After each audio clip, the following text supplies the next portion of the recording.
It's a yellow sea of people filling the 95,000 seat in Johannesburg's biggest stadium.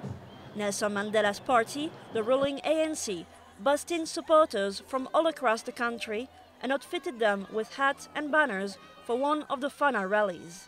29 parties are contesting seats in the national parliament, and even more are trying their luck in the provincial races.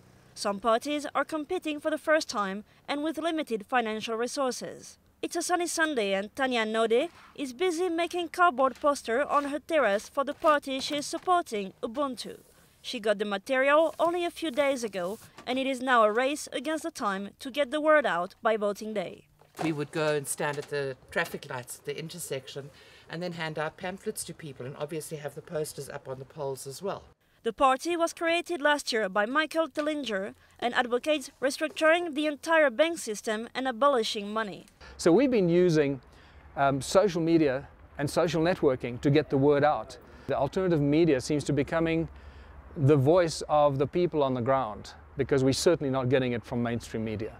The campaign cost the party about R1 million or $95,000. Tellinger says most of the money came from foreign donors and was spent on application fees, $20,000 to run in national elections and $4,300 for provincial entries. If the party manages to win a seat, its campaign costs are reimbursed. If not, the money is lost.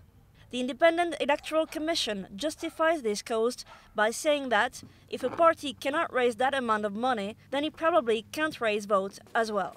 The Minority Front has been around for 2 decades, but this year will compete for the first time in Gauteng province, which includes Johannesburg and Pretoria.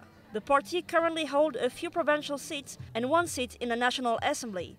Kishore Badal, one of the Minority Front candidates in Gauteng, says the fees are unfair because the parties don't get the same treatment and the same exposure while still paying the same amount. The larger parties, they have lots of funding from within the country and outside. We don't have those advantages.